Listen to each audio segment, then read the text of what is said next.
السلام علیکم۔ سیاہ نیولا کی قسط نمبر 9 پیش خدمت ہے۔ فرنینڈس بولا، ہمیں ان سیاہ فاموں سے کوئی خطرہ نہیں، لیکن ان کے کچھ علاقے اب تک ہماری نگاہوں سے روپوش ہیں، اسی لیے ہمیں ہوشیار رہنا پڑتا ہے، اور اگر ان کے ساتھ کوئی مددگار شامل ہو جائے تو ہمیں تشویش ہوتی ہے۔ میں نے کہا، بس اتنی سی بات پر مجھے دشمن قرار دے دیا؟ پہلے میری کہانی سنو، پھر اپنے وسائل سے اس کی تصدیق کروا لینا۔ میں ایک بحری جہاز پر تھا جو تباہ ہو گیا۔ سمندر کی لہریں مجھے یہاں لے آئیں۔ ان سیاہ فاموں نے میرے زخموں کا علاج کیا، جس کی وجہ سے میں زندہ ہوں۔ ان کا مجھ پر احسان تھا۔ انہوں نے مجھ سے صلہ مانگا۔ اگر میں ان کو انکار بھی کرتا تو جاتا کہاں؟ چنانچہ میں ان کی مدد کو آمادہ ہو گیا۔ فرنینڈس بولا، اب تو تمہاری بچت کا ایک ذریعہ اور نکل آیا۔ میں ضرور تمہیں بچا لوں گا۔ کیا مطلب؟ مطلب کو چھوڑو، بس یہ جان لو اب کوئی تمہارا کچھ نہیں بگاڑ سکتا۔ اس کے علاوہ میں تمہیں اپنے ساتھ کام کرنے کی پیشکش بھی کروں گا، اور یہ خیال ذہن سے نکال دو کہ تم دشمنوں کے درمیان ہو۔ ویسے کیا تم اب بھی اعتراف نہیں کرو گے کہ کمرے کی چھت کا شہتیر تم نے توڑا تھا؟ میں ایک گہری سانس لے کر خاموش ہو گیا۔ اسے کیا بتاتا کہ چھت کا شہتیر ہی نہیں، بھیڑیوں کی موت سے بھی میرا کوئی تعلق نہیں۔ میری محسن میری نادیدہ دوست تھی، بلکہ نادیدہ محبوبہ۔ فرنینڈس اٹھ کر چلا گیا۔ پھر وہ دوپہر کو واپس آیا اور بہت خوش تھا۔ کہنے لگا، میرے دوست، میں نے تمہاری گلو خلاصی کرا لی ہے۔ تمہارے بارے میں اپنی تنظیم کے اعلیٰ عہدیداروں کو اطلاع بھجوا دی تھی۔ ہم لوگ اعلیٰ کارکردگی کے حامل افراد کو بڑی حیثیت دیتے ہیں۔ ہم ایک بہت بڑے مشن پر کام کر رہے ہیں۔ اس کے لیے ہمیں غیر معمولی قابلیت کے لوگوں کی ضرورت پڑتی ہے۔ اپنے بارے میں کھل کر بتاؤ کہ آئندہ کے لیے کیا ارادے ہیں؟ میں نے کہا، فی الحال تو میں ایسے حالات کا شکار ہوں کہ زندگی کے مقصد پر غور ہی نہیں کیا، اور میری زندگی بھی میرے بس میں نہیں ہے۔ وہ بولا، تمہاری زندگی تمہارے ہی بس میں ہے۔ تم آزاد ہو۔ اگر چاہو تو تمہیں تمہاری دنیا میں بھیجا جا سکتا ہے۔ میں نے کہا، مسٹر فرنینڈس، اس دنیا میں میرا کوئی نہیں ہے۔ اگر مجھے 2-3 چیزوں کی الجھن نہ ہوتی تو میں ساری زندگی بھی اس جنگل میں گزار سکتا تھا۔ وہ بولا، یعنی اگر تمہیں زندگی گزارنے کا کوئی بہتر ذریعہ مل جائے تو تم اسے پسند کرو گے؟ ہاں، کیوں نہیں؟ تو ٹھیک ہے، تمہیں زندگی کا سب سے حسین موقع فراہم کیا جائے گا، لیکن ابھی کچھ توقف کرنا ہوگا۔ کیا میری حیثیت یہاں قیدی کی سی ہے؟ نہیں، تمہیں کسی کام کے لیے مجبور نہیں کیا جائے گا۔ باہر نکلو، گھومو پھرو، ہمارے آدمیوں سے ملو، ہمارے پروجیکٹ کے بارے میں جو تفصیل معلوم کرنا چاہو کرو۔ میں نے کہا، پیل اور ایلیا کہاں ہیں؟ کہنے لگا، پیل ہماری پناہ حاصل کر چکا ہے، لیکن لڑکی اس بات پر بضد ہے کہ تمہیں رہا کیا جائے۔ میں نے کہا، میں صرف اتنا چاہتا ہوں کہ اس لڑکی کے ساتھ وحشیانہ سلوک نہ ہو۔ وہ بولا، بے فکر رہو، ہم اپنے دشمنوں کو یا تو ہلاک کر دیتے ہیں یا پھر دوست بنا لیتے ہیں۔ میں اس بات کا مطلب نہیں سمجھا۔ مطلب یہ کہ اس لڑکی کا برین واش کر دیا جائے گا، اس کے بعد وہ ہمیشہ ہماری دوست ہوگی۔ اس کے الفاظ سے میں نے سنسنی محسوس کی۔ یہ سلوک تو میرے ساتھ بھی ہو سکتا تھا، لیکن میں نے اپنے خیال کا اظہار نہیں کیا۔ اس کے جانے کے بعد میں اپنے معاملات پر سوچنے لگا۔ اس رات ایک بار پھر میری ملاقات اس پراسرار آواز سے ہوئی۔ وہ بولی، میں تم سے بہت خوش ہوں۔ بالکل بے فکر رہو، تمہارا بال بھی بیکا نہ ہوگا، لیکن اس وقت تک جب تک تم میری امانت میں خیانت نہ کرو۔ میں نے جھلا کر کہا، تم کون ہو؟ سامنے آؤ۔ ابھی نہیں، کسی اور وقت پر۔ تمہیں اس پر کوئی اعتراض تو نہیں کہ میں ان سفید فاموں کے مفاد کے لیے کام کروں؟ یہ سب تمہاری مرضی پر منحصر ہے۔ میں صرف تمہیں چاہتی ہوں، اور چاہتی ہوں کہ تم ہمیشہ میرے رہو۔ میں پریشانی سے گردن ہلانے لگا۔ اب ان لوگوں کا سلوک میرے ساتھ بدل گیا تھا۔ فرنینڈس میرا دوست بن گیا تھا۔ میرا دل ان خطرناک لوگوں کی دوستی کو قبول نہیں کر پا رہا تھا۔ میں تو اتفاق سے افریقہ کے ویران علاقوں میں آ پہنچا تھا اور خواہ مخواہ ایسے مسائل میں پھنس رہا تھا جو میری سمجھ سے بالا تھے۔ زندگی بھی کیا چیز ہے! طرح طرح کی تعیشات کا شوق ہمیں ملی چند سانسوں پر بوجھ بن جاتا ہے، ایسے بوجھ جنہیں انسان اٹھا نہیں سکتا۔ میں اگر اپنے وطن میں ہی ایک اچھی زندگی کے حصول کی کوشش میں لگا رہتا تو کوئی نہ کوئی منزل پا ہی لیتا، لیکن میری خواہشات میرے سینے کا بوجھ بن گئی تھی۔ ایک دولت مند انسان بن کر میں وہ مقام اور وہ سرخ روئی چاہتا تھا جو میرے اپنے سامنے موجود لوگوں کو حاصل تھی۔ اپنی خواہش کی تکمیل کے لیے میں نے ہر جائز اور ناجائز بات کو اپنایا اور اب تقدیر مجھ پر خندہ زن تھی۔ میں افریقہ کے ان ساحلوں پر تھا جہاں بے شمار دولت تھی، لیکن میں اسے لے کر وہاں نہیں جا سکتا تھا جہاں اس دولت سے صحیح طرح لطف اندوز ہو سکوں۔ حالات کے ہاتھوں میں تماشا بن گیا تھا۔ پہلے سیاہ فام وحشیوں نے اور اب سفید فام مہذب لوگوں نے مجھے اپنے مقصد کے لیے استعمال کرنے کا فیصلہ کر لیا۔ روزانہ ادھر ادھر پھر کر میں نے معلوم کرنے کی کوشش کی کہ یہ سفید فام لوگ اپنی آزاد اور مہذب دنیا جہاں تہذیب و ترقی کے ہنگامے ہیں، اسے چھوڑ کر نہ جانے کس لالچ میں ان سیاہ فام وحشیوں سے بدتر زندگی گزارنے کو فوقیت دے رہے ہیں۔ اپنی ہوس پوری کرنے کے لیے اپنی آبادیوں کو چھوڑ کر ان ویرانوں میں آ بسے ہیں۔ میں کوئی نیک انسان نہیں تھا، لیکن زندگی کے ایسے ہنگاموں میں الجھنا نہیں چاہتا تھا جو ذہن اور ضمیر کو داغدار کر دیں۔ لیکن پھر سوچتا، میں ضمیر کی فکر کیوں کروں؟ وہ لوگ جو ضمیر کو ایک حقیر شے سمجھ کر اپنی خواہشات کی تکمیل کرتے ہیں زیادہ کامیاب رہتے ہیں۔ ان سفید فاموں کی پیشکش کو اگر ٹھکراتا تو یہ لوگ میرا برین واش کر کے نہ جانے مجھے دنیا کے کس حصے میں زندگی گزارنے پر مجبور کر دیتے۔ میں نے سوچا کیوں نہ ان کی پیشکش سے فائدہ اٹھایا جائے، کم سے کم بہتر زندگی تو مل جائے گی۔ زندگی کے لوازمات ہیں ہی کیا، اچھی خوراک، لباس اور کچھ تعیشات جو جوانی کا عطیہ ہوتے ہیں۔ لیکن ان ساری چیزوں کے ساتھ ایک خوفناک تصور میرے ذہن میں چمٹا ہوا تھا۔ میں جہاں جاتا تھا سیاہ نیولا میرے ساتھ ساتھ پھرتا رہتا تھا۔ ڈیکا نے میری جان بچائی تھی، لیکن اس کا یہ مطلب نہیں کہ میں اس کا غلام بن جاؤں۔ اس ہی کے سردار بایا نے مجھ پر اعتبار نہیں کیا۔ یہ اس کے اعتبار نہ کرنے کا ہی نتیجہ تھا کہ میں آج ان جھنجھٹوں میں پھنسا ہوا تھا۔ میں باہر نکلا۔ فرنینڈس نے مجھے گھومنے پھرنے کی آزادی تو دے ہی رکھی تھی، مجھ سے سلوک بھی اچھا تھا۔ آج مجھے ایلیا کا خیال آیا۔ میں نے رک کر ادھر ادھر دیکھا۔ پہاڑیوں میں چاروں طرف دھوپ پھیلی ہوئی تھی، لوگ اپنے اپنے کاموں میں مصروف تھے۔ یہ ایک ایسے شہر کا سماں تھا جس کے لوگ اپنی مصروفیات میں مگن ہوں۔ میں نے ایک شخص کے پاس جا کر فرنینڈس سے ملنے کی خواہش ظاہر کی۔ وہ بولا باس تو موجود نہیں ہیں، غالباً پروجیکٹ کی طرف گئے ہیں۔ میں نے کہا کیا تم میری کچھ مدد کر سکتے ہو؟ میں اپنی ساتھی ایلیا سے ملنا چاہتا ہوں۔ بولا جی ہاں آئیے۔ وہ مجھے لے کر ایک طرف کو چل پڑا اور ایک چھوٹے سے مکان کے پاس پہنچ کر بولا اندر چلے جائیے، آپ کی ساتھی مس ایلیا یہیں ہیں۔ میں اس کا شکریہ ادا کر کے اس مکان میں داخل ہوا جس کا صرف ایک ہی کمرہ تھا۔ سامنے ایلیا ایک صوفے پر بیٹھی کوئی کتاب پڑھ رہی تھی۔ اس کا چہرہ دیکھ کر میں اندازہ نہ لگا پایا کہ وہ پرسکون تھی یا پریشان۔ میرے قدموں کی چاپ پر اس نے نگاہیں اٹھائیں، مجھے دیکھا تو کتاب اس کے ہاتھ سے چھوٹ گئی۔ قاسم، تمہیں میرے پاس آنے کی اجازت کس طرح ملی؟ میں نے کہا حالات بدل گئے ہیں۔ کیا واقعی؟ مگر وہ لوگ تو تمہارے سخت دشمن بن گئے تھے۔ ہاں، لیکن اب دوست بن گئے ہیں۔ مجھے تعجب ہے اور خوشی بھی۔ او قاسم، تمہیں دیکھ کر میں کتنی مسرور ہوں تمہیں بتا نہیں سکتی۔ ایلیا وفود مسرت سے مجھ سے لپٹ گئی۔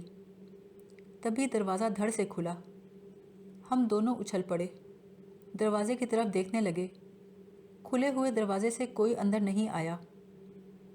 کون تھا قاسم؟ دروازہ اس طرح تو نہیں کھلتا۔ میں نے ایک گہری سانس لے کر کہا، کیا تم خوفزدہ ہو؟ نہیں، بس سوچ رہی ہوں کون تھا جو ہمیں دیکھ کر واپس چلا گیا۔ خیر یہ بتاؤ تمہارا قیام کہاں ہے؟ میرا قیام فی الحال مسٹر فرنینڈس کے رہائش گاہ کے قریب ہی ہے۔ اور یہ تو بتاؤ ان لوگوں کا تم سے سلوک کیسا ہے؟ بولی، مسٹر فرنینڈس نے مجھ سے میرے حالات کی پوچھ گچھ کی اور رہنے کو یہ کمرہ دے دیا۔ باہر جانے کی اجازت بھی ہے۔ ان لوگوں کا رویہ بھی برا نہیں ہے۔ قاسم، کیا تم سے درخواست کر سکتی ہوں؟ اگر یہ لوگ تمہارے دوست بن چکے ہیں تو ان سے میرے ساتھ رہنے کی اجازت حاصل کر لو۔ میں نے کہا کوئی مسئلہ نہیں، میں یہیں قیام کر لیتا ہوں، جب کوئی منع کرے گا تو دیکھا جائے گا۔ ایلیا خوش ہو گئی، لیکن میرے ذہن میں ایک بات چبھ رہی تھی، دروازہ کیوں کھلا تھا؟ میں جہاں جاتا ہوں سیاہ نیولا میرے پیچھے آ جاتا ہے، میں اس سے کس طرح نجات حاصل کروں؟ مجھے شدید غصہ آیا۔ مجھے اس کی مدد کی ضرورت نہیں تھی۔ مجھے کیا پڑی ہے کہ میں ان سیاہ فاموں کے لیے خود کو خطرے میں ڈالوں؟ وہ بھلا مجھے کیا دیں گے؟ اس کی بجائے میں ان سفید فاموں کا ساتھ کیوں نہ دوں؟ میں نے ایلیا سے کہا، تم بیٹھو، میں ابھی تھوڑی دیر میں آتا ہوں۔ دراصل مجھے ایک پستول کی ضرورت تھی اور اس کا حصول ممکن نہیں تھا۔ اگر میں کسی سے طلب کرتا تو یہ حماقت تھی۔ میں وہاں سے نکلا اور ایک محافظ کو تاک لیا۔ مکان کی آڑ میں چلتے ہوئے میں اچانک اس کے پیچھے پہنچا اور اس کی گردن پر ایک زوردار ہاتھ رسید کیا۔ ایک ہی ضرب نے محافظ کے حواس چھین لیے۔ میں نے اطمینان سے اس کا پستول نکالا، چیمبر چیک کیا، اپنے لباس میں پستول چھپا کر واپس چلا آیا۔ کسی کو معلوم نہیں ہوا کہ اس محافظ کے ساتھ کیا ہوا۔ ایلیا کو میری اتنی جلدی واپسی کی توقع نہیں تھی۔ مسکرا کر دیکھنے لگی۔ بولی، کہاں گئے تھے؟ میں نے کہا بس ایسے ہی۔ پھر جوتے اتار کر ایک کرسی پر دراز ہو گیا۔ ایلیا، مسٹر پیل سے تو ملاقات نہیں ہوئی؟ قاسم، نام نہ لو اس بڈھے کا۔ میں نے کہا اس بیچارے کا کوئی قصور نہیں، رقابت کا شکار ہو گیا۔ میں تو خواہ درمیان میں آ ٹپکا، ورنہ تم اس کے ساتھ اچھی بھلی رہ رہی تھی۔ اچھی بھلی کہاں رہ رہی تھی، زندگی کو دھکیل رہی تھی۔ پھر بھی ایلیا، اس نے تمہارے لیے ہر چیز کا بندوبست کیا ہوا تھا۔ بولی، اس کا ذکر چھوڑو، یہ بتاؤ یہ لوگ تمہارے دوست کیسے بن گئے؟ میں نے کہا انہوں نے تو میرے خاتمے کی کوئی کسر نہیں چھوڑی تھی، بس کچھ ایسے واقعات پیش آئے کہ میں بچ گیا۔ انہوں نے سمجھا شاید میں کسی خاص طاقت کا مالک ہوں۔ انہیں ایسے لوگوں کی تلاش ہے جو عام لوگوں سے مختلف ہوں، لہٰذا انہوں نے مجھے پیشکش کی کہ اگر میں چاہوں تو ان کے ساتھ کام کروں۔ قاسم، کیا تمہیں ان کے مشن کے بارے میں معلومات ہیں؟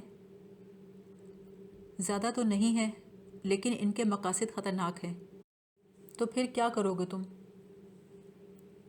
میری زندگی تو عجیب و غریب حالات میں گزری ہے، اب تقدیر نے یہاں دھکیل دیا ہے، تو کیا ضروری ہے میں ان لوگوں کو ٹھکرا دوں؟ ٹھکرا کر مجھے کیا ملے گا؟ کون سا مہذب دنیا کے لوگ مجھے انعامات دیں گے؟ اگر میں جا کر کسی کو ان کے بارے میں بتاؤں گا تو لوگ میرا مذاق اڑائیں گے، کوئی نہیں مانے گا کہ میں کچھ سچ کہہ رہا ہوں۔ پھر میں ان مذاق اڑانے والوں کے پاس کیوں جاؤں؟ ان سے دوستی کیوں نہ کر لوں، جس کے بعد دنیا میں مجھے ایک ایسا مقام ملے گا جو میری مرضی کے مطابق تو ہوگا۔ ایلیا کچھ سوچ کر بولی، قاسم، تمہارے ساتھ جو کچھ ہوا ہے اس نے اگر تمہاری ذہنی سوچ یہ کر دی ہے تو کوئی تعجب کی بات نہیں۔ میرے بارے میں بھی تم سب جان چکے ہو۔ میں بھی بے سہارا ہوں، مجھے بھی زندگی گزارنے کے لیے شدید جدوجہد کرنا ہوگی، کیونکہ اپنوں کو کھو چکی ہوں۔ مجھے بھی کچھ مشورہ دو کہ میں کیا کروں۔ ایلیا، کیا تم ان لوگوں کے لیے کام کرنا پسند کرو گی؟ کیا مجھے اس کا موقع ملے گا قاسم؟ ہاں، میں کوشش کر سکتا ہوں، جیسے تم کہو گے ویسے ہی کروں گی۔ اکیلے تو میں اس تاریک دنیا سے نکل بھی نہیں سکتی۔ کافی دیر تک ایلیا اور میں ان حالات کے بارے میں باتیں کرتے رہے۔ شام کو فرنینڈس نے ایک آدمی کے ہاتھ ہمارے لیے چائے بھجوا دی۔ چائے کے ساتھ پھل، میوے، بسکٹ اور بھی کئی چیزیں تھیں۔ میں نے کہا رات کا کھانا بھی یہیں کھاؤں گا۔ رات کا کھانا بھی کافی لوازمات کے ساتھ آیا۔ اب یہاں ہماری حیثیت ان لوگوں جیسی ہی تھی جو یہاں رہ رہے تھے۔ رات کو کچھ دیر چہل قدمی کرنے کے بعد میں ایلیا کے کمرے میں ہی رک گیا۔ ایلیا بڑی محبت سے بولی، قاسم کیا بات ہے؟ بہت کھوئے کھوئے سے ہو۔ ایلیا، بات یہ ہے، میں ایسے حالات کا شکار ہو گیا ہوں کہ جب کوئی طلب پوری ہو جاتی ہے تو حیرت ہوتی ہے۔ وہ بولی، کیا تمہارے لیے یہ کافی ہوگا کہ میں تمہیں چاہنے لگی ہوں؟ میں نے کہا وہ کون سا شخص ہوگا جو محبت اور خلوص پا کر خوش نہ ہو۔ میں نے ایلیا کو بازوؤں میں لے لیا۔ وہ فوراً ہی چیخ مار کر پیچھے ہٹی۔ کیا ہوا ایلیا؟ قاسم، وہ کیا ہے دیوار پر؟ دیوار کی طرف دیکھ کر میرا دل خون ہو گیا۔ ایک جانور کا سایہ دکھائی دے رہا تھا جو بلا شک و شبہ نیولا تھا اور بے حد خوفناک نظر آ رہا تھا۔ ایلیا خوف سے بولی، یہ کیا ہے قاسم؟ میں نے کہا اس کی پرواہ مت کرو، یہ ایک وہم ہے، فریب ہے۔ میں نے اس کا ہاتھ پکڑا لیکن وہ میرے جواب سے مطمئن نہیں ہوئی۔ میں نے اسے بازو سے پکڑ کر پاس بٹھا لیا۔ تبھی ایک مکروہ چیخ سنائی دی۔ اس کی چیخ سن کر ایلیا بھی چیخ پڑی، قاسم دیکھو، کوئی جانور روشن دان سے نیچے کودا ہے۔ سیاہ نیولا سامنے کارنس پہ بیٹھا شعلہ بار نگاہوں سے مجھے گھور رہا تھا، لیکن آج میں اس کا انتظام کر چکا تھا۔ میں نے غصے کی شدت سے کانپتے ہوئے ہاتھ سے پستول نکالا اور اندھا دھند کئی فائر کر دیے۔ کارنس پر رکھی ہوئی چیزوں کے پرخچے اڑ گئے۔ نیولے نے فوراً ہی روشن دان میں چھلانگ لگا دی۔ فائرنگ کی آواز سن کر کسی نے دروازہ بجایا۔ جذبات کے مناظر فنا ہو چکے تھے۔ منحوس نیولا اپنے مقاصد میں کامیاب ہو گیا تھا۔ دروازہ کھولا تو ایک پہرے دار نے کہا، یہاں سے فائرنگ کی آواز آئی تھی۔ ایلیا بولی، ایک سیاہ رنگ کا جانور روشن دان سے اندر آ گیا تھا۔ قاسم نے فائرنگ کی تو بھاگ گیا ہے۔